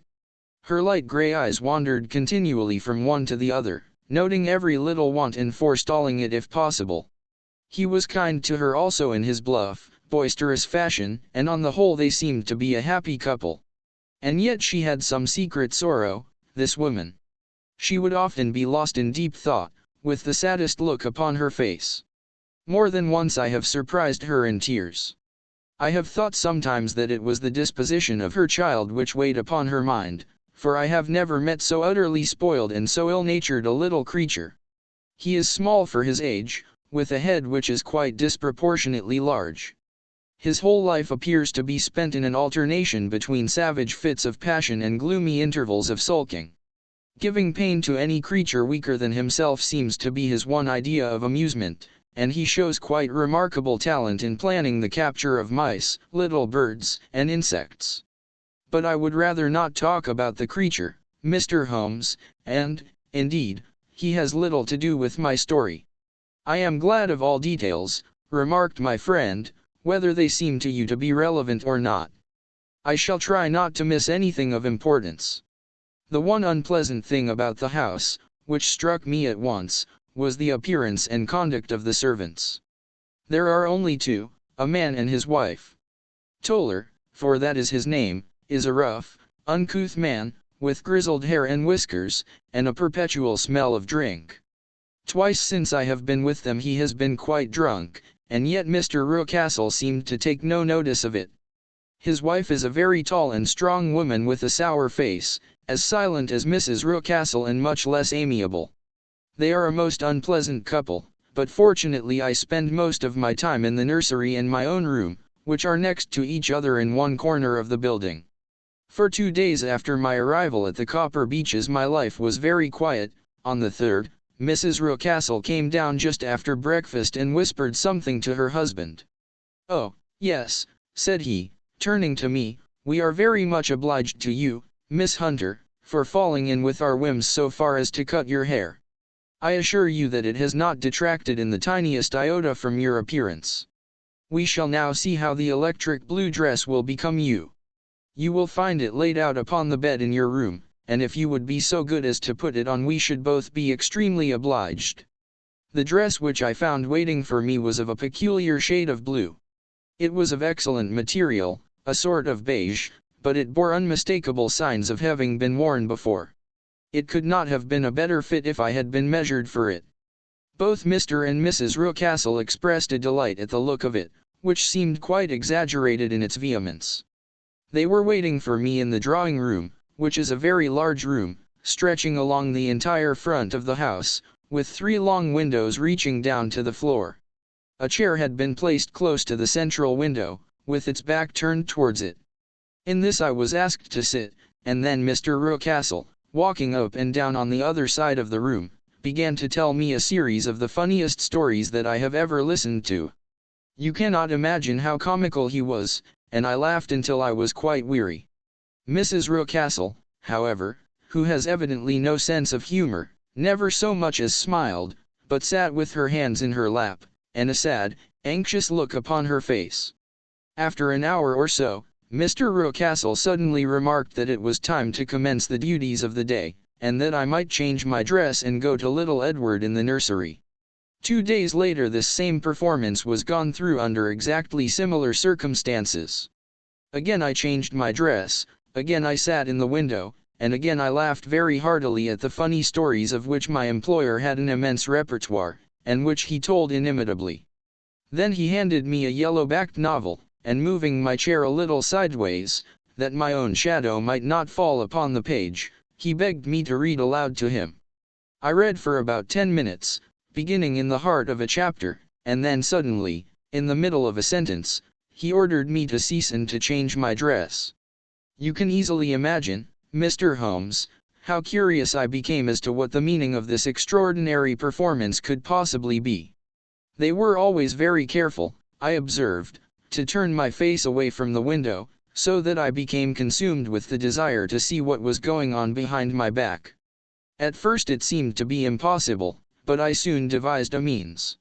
My hand mirror had been broken, So a happy thought seized me, and I concealed a piece of the glass in my handkerchief. On the next occasion, in the midst of my laughter, I put my handkerchief up to my eyes, and was able with a little management to see all that there was behind me. I confess that I was disappointed. There was nothing. At least that was my first impression. At the second glance, however, I perceived that there was a man standing in the Southampton Road, a small bearded man in a grey suit, who seemed to be looking in my direction. The road is an important highway, and there are usually people there. This man, however, was leaning against the railings which bordered our field and was looking earnestly up. I lowered my handkerchief and glanced at Mrs. Rucastle to find her eyes fixed upon me with a most searching gaze. She said nothing, but I am convinced that she had divined that I had a mirror in my hand and had seen what was behind me. She rose at once. "Jeffro," said she, "there is an impertinent fellow upon the road there who stares up at Miss Hunter." "No friend of yours, Miss Hunter?" he asked. "No, I know no one in these parts." "Dear me! How very impertinent! Kindly turn round and motion to him to go away. Surely it would be better to take no notice." "No, no, we should have him loitering here always. Kindly turn round and wave him away like that." I did as I was told, and at the same instant Mrs. Rucastle drew down the blind. That was a week ago, and from that time I have not sat again in the window, nor have I worn the blue dress, nor seen the man in the road. "Pray continue," said Holmes. "Your narrative promises to be a most interesting one. You will find it rather disconnected, I fear, and there may prove to be little relation between the different incidents of which I speak. On the very first day that I was at the Copper Beeches, Mr. Rucastle took me to a small outhouse which stands near the kitchen door. As we approached it I heard the sharp rattling of a chain, and the sound as of a large animal moving about. "Look in here," said Mr. Rucastle, showing me a slit between two planks. "Is he not a beauty?" I looked through and was conscious of two glowing eyes, and of a vague figure huddled up in the darkness. "Don't be frightened," said my employer, laughing at the start which I had given. "It's only Carlo, my mastiff. I call him mine, but really old Toller, my groom, is the only man who can do anything with him. We feed him once a day, and not too much then, so that he is always as keen as mustard. Toller lets him loose every night, and God help the trespasser whom he lays his fangs upon. For goodness sake don't you ever on any pretext set your foot over the threshold at night, for it's as much as your life is worth." The warning was no idle one, for 2 nights later I happened to look out of my bedroom window about 2 o'clock in the morning. It was a beautiful moonlight night, and the lawn in front of the house was silvered over and almost as bright as day. I was standing, wrapped in the peaceful beauty of the scene, when I was aware that something was moving under the shadow of the Copper Beeches. As it emerged into the moonshine I saw what it was.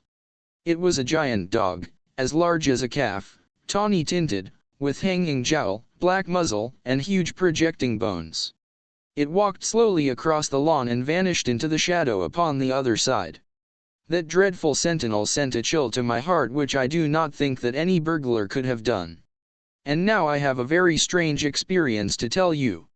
I had, as you know, cut off my hair in London, and I had placed it in a great coil at the bottom of my trunk. One evening, after the child was in bed, I began to amuse myself by examining the furniture of my room and by rearranging my own little things. There was an old chest of drawers in the room, the 2 upper ones empty and open, the lower one locked. I had filled the first 2 with my linen. And as I had still much to pack away I was naturally annoyed at not having the use of the 3rd drawer.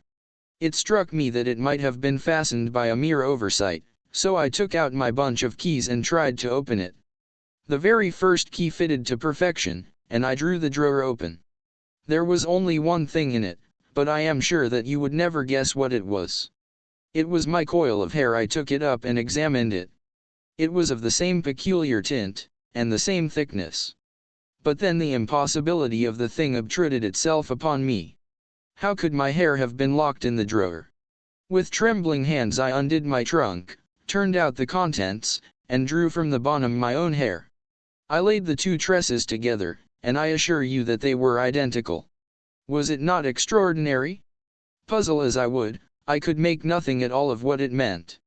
I returned the strange hair to the drawer, and I said nothing of the matter to the Rucastles, as I felt that I had put myself in the wrong by opening a drawer which they had locked. I am naturally observant, as you may have remarked, Mr. Holmes, and I soon had a pretty good plan of the whole house in my head. There was one wing, however, which appeared not to be inhabited at all. A door which faced that which led into the quarters of the tollers opened into this suite, but it was invariably locked. One day, however, as I ascended the stair, I met Mr. Rucastle coming out through this door, his keys in his hand, and a look on his face which made him a very different person to the round, jovial man to whom I was accustomed. His cheeks were red, his brow was all crinkled with anger, and the veins stood out at his temples with passion. He locked the door and hurried past me without a word or a look. This aroused my curiosity, so when I went out for a walk in the grounds with my charge, I strolled round to the side from which I could see the windows of this part of the house. There were 4 of them in a row, 3 of which were simply dirty, while the 4th was shuttered up. They were evidently all deserted. As I strolled up and down, glancing at them occasionally, Mr. Rucastle came out to me, looking as merry and jovial as ever. "Ah," said he, "you must not think me rude if I passed you without a word, my dear young lady. I was preoccupied with business matters." I assured him that I was not offended. "By the way," said I, "you seem to have quite a suite of spare rooms up there, and one of them has the shutters up." He looked surprised and, as it seemed to me, a little startled at my remark. "Photography is one of my hobbies," said he. "I have made my dark room up there. But, dear me, what an observant young lady we have come upon! Who would have believed it? Would have ever believed it?" He spoke in a jesting tone, but there was no jest in his eyes as he looked at me. I read suspicion there and annoyance, but no jest. "Well, Mr. Holmes, from the moment that I understood that there was something about that suite of rooms which I was not to know, I was all on fire to go over them. It was not mere curiosity, though I have my share of that. It was more a feeling of duty, a feeling that some good might come from my penetrating to this place. They talk of woman's instinct, perhaps it was woman's instinct which gave me that feeling. At any rate, it was there, and I was keenly on the lookout for any chance to pass the forbidden door. It was only yesterday that the chance came. I may tell you that, besides Mr. Rucastle, both Toller and his wife find something to do in these deserted rooms, and I once saw him carrying a large black linen bag with him through the door. Recently he has been drinking hard, and yesterday evening he was very drunk, and when I came upstairs there was the key in the door. I have no doubt at all that he had left it there. Mr. and Mrs. Rucastle were both downstairs, and the child was with them, so that I had an admirable opportunity. I turned the key gently in the lock, opened the door, and slipped through. There was a little passage in front of me, unpapered and uncarpeted, which turned at a right angle at the farther end. Round this corner were 3 doors in a line, the first and third of which were open. They each led into an empty room, dusty and cheerless, with 2 windows in the one and one in the other, so thick with dirt that the evening light glimmered dimly through them. The center was closed, and across the outside of it had fastened one of the broad bars of an iron bed, padlocked at one end to a ring in the wall, and fastened at the other with stout cord. The door itself was locked as well, and the key was not there. This barricaded door corresponded clearly with the shuttered window outside, and yet I could see by the glimmer from beneath it that the room was not in darkness. Evidently there was a skylight which let in light from above. As I stood in the passage gazing at the sinister door and wondering what secret it might veil, I suddenly heard the sound of steps within the room and saw a shadow pass backward and forward against the little slit of dim light which shone out from under the DCK.R. A mad, unreasoning terror rose up in me at the sight, Mr. Holmes. My overstrung nerves failed me suddenly, and I turned and ran as though some dreadful hand were behind me clutching at the skirt of my dress. I rushed down the passage, through the door, and straight into the arms of Mr. Rucastle, who was waiting outside. "So," said he, smiling, "it was you, then." I thought that it must be when I saw the door open. Oh, I am so frightened. I panted. My dear young lady. My dear young lady, you cannot think how caressing and soothing his manner was, and what has frightened you, my dear young lady. But his voice was just a little too coaxing. He overdid it. I was keenly on my guard against him. I was foolish enough to go into the empty wing, I answered. But it is so lonely and eerie in this dim light that I was frightened and ran out again. Oh, it is so dreadfully still in there. Only that, said he, looking at me keenly. MVMY, what did you think? I asked. MVMY, do you think that I lock this door? I am sure that I do not know. It is to keep people out who have no business there. Do you see? He was still smiling in the most amiable manner. I am sure if I had known, well, then, you know now. And if you ever put your foot over that threshold again, here in an instant the smile hardened into a grin of rage, and he glared down at me with the face of a demon. I'll throw you to the mastiff. I was so terrified that I do not know what I did. I suppose that I must have rushed past him into my room. I remember nothing until I found myself lying on my bed trembling all over. Then I thought of you, Mr. Holmes. I could not live there longer without some advice. I was frightened of the house, of the man, of the woman, of the servants, even of the child. They were all horrible to me. If I could only bring you down, all would be well. Of course I might have fled from the house, but my curiosity was almost as strong as my fears. My mind was soon made up. I would send you a wire. I put on my hat and cloak, went down to the office, which is about half a mile from the house, and then returned, feeling very much easier. A horrible doubt came into my mind as I approached the door lest the dog might be loose, but I remembered that Toller had drunk himself into a state of insensibility that evening, and I knew that he was the only one in the household who had any influence with the savage creature, or who would venture to set him free. I slipped in safety and lay awake half the night in my joy at the thought of seeing you. I had no difficulty in getting leave to come into Winchester this morning, but I must be back before 3 o'clock, for Mr. and Mrs. Rucastle are going on a visit, and will be away all the evening, so that I must look after the child. Now I have told you all my adventures, Mr. Holmes, and I should be very glad if you could tell me what it all means, and, above all, what I should do. Holmes and I had listened spellbound to this extraordinary story. My friend rose now and paced up and down the room, his hands in his pockets, and an expression of the most profound gravity upon his face. "Is Toller still drunk?" he asked. "Yes. I heard his wife tell Mrs. Rucastle that she could do nothing with him." "That is well. And the Rucastles go out tonight. Is there a cellar with a good strong lock?" "Yes, the wine cellar." "You seem to me to have acted all through this matter like a very brave and sensible girl, Miss Hunter.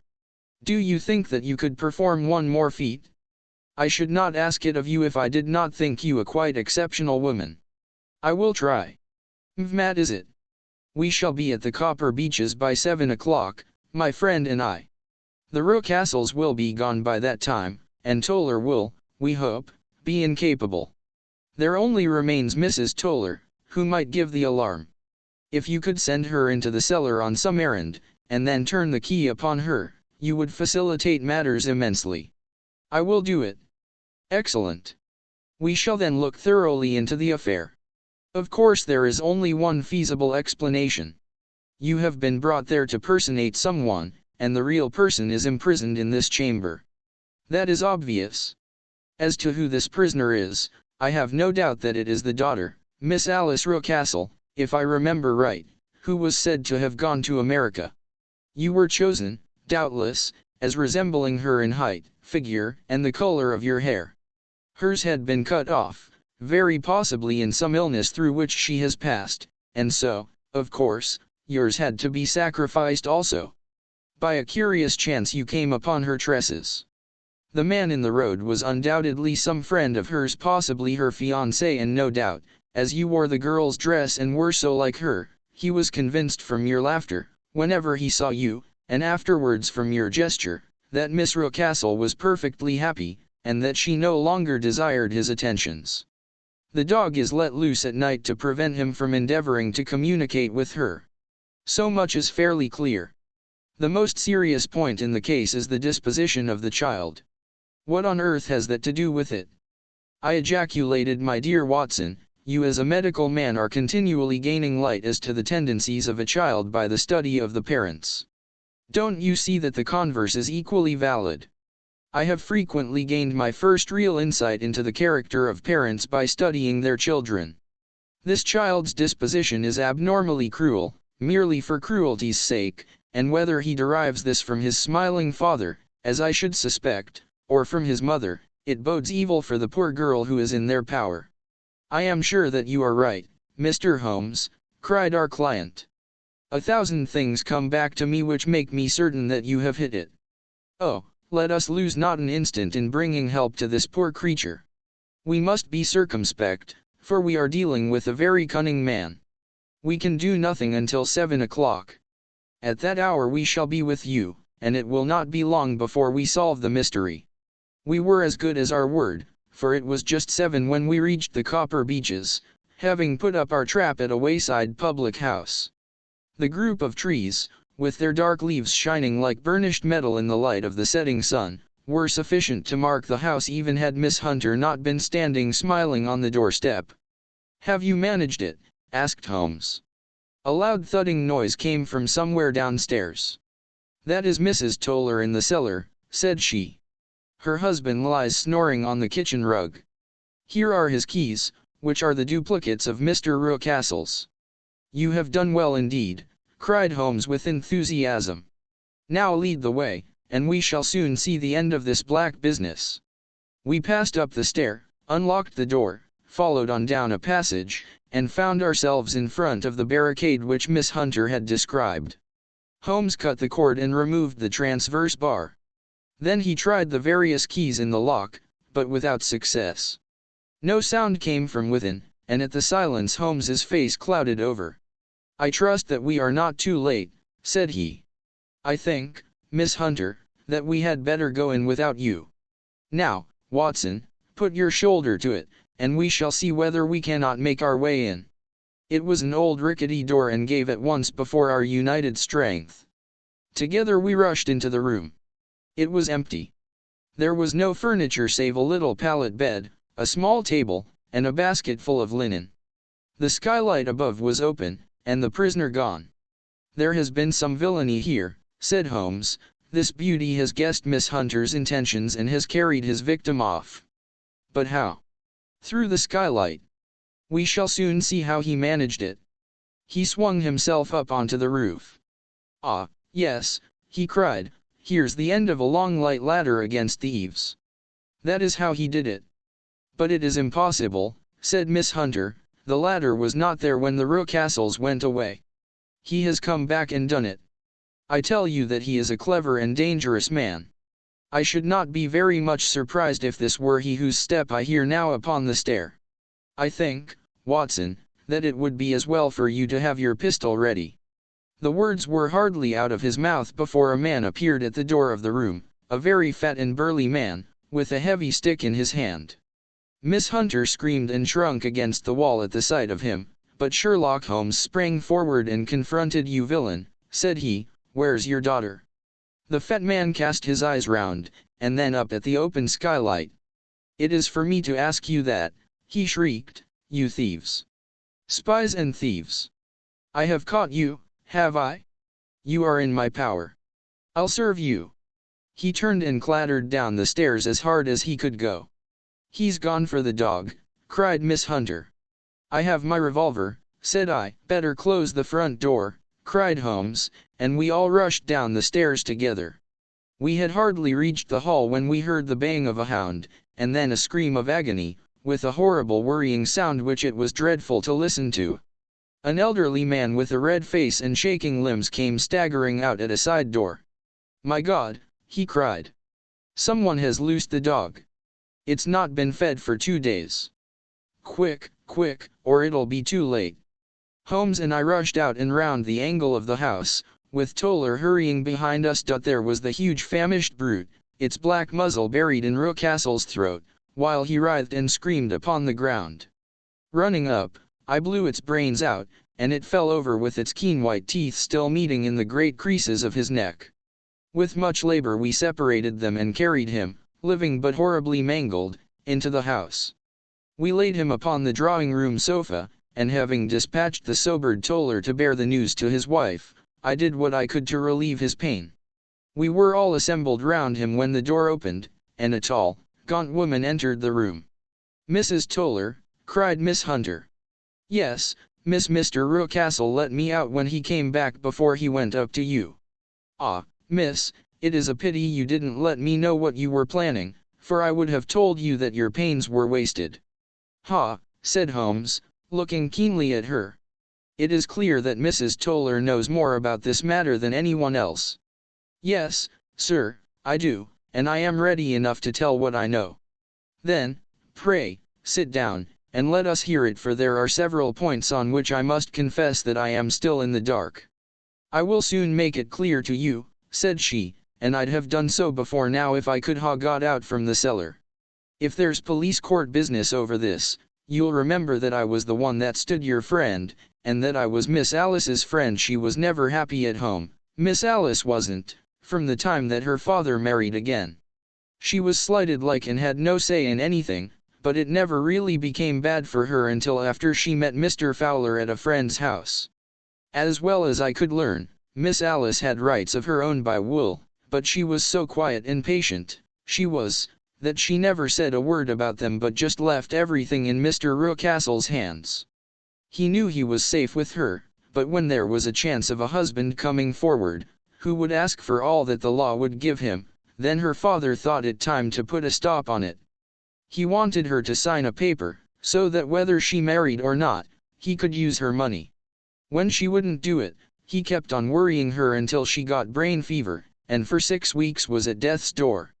Then she got better at last, all worn to a shadow, and with her beautiful hair cut off, but that didn't make no change in her young man, and he stuck to her as true as man could be." "Ah," said Holmes, "I think that what you have been good enough to tell us makes the matter fairly clear, and that I can deduce all that remains. Mr. Rucastle then, I presume, took to this system of imprisonment?" "Yes, sir. And brought Miss Hunter down from London in order to get rid of the disagreeable persistence of Mr. Fowler?" "That was it, sir.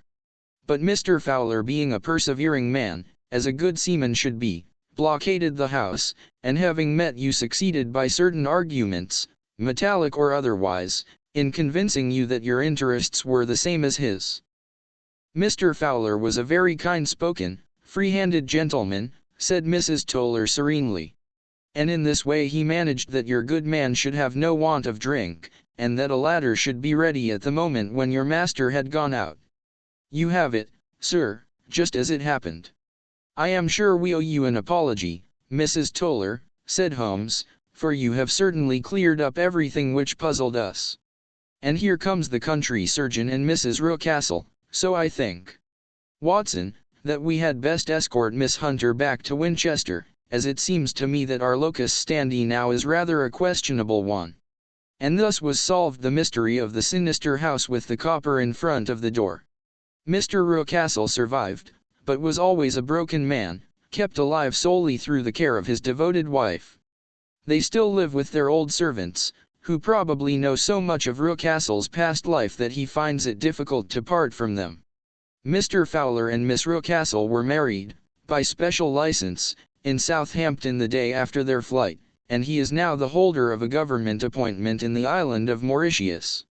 As to Miss Violet Hunter, my friend Holmes, rather to my disappointment, manifested no further interest in her when once she had ceased to be the center of one of his problems, and she is now the head of a private school at Walsall, where I believe that she has met with considerable success.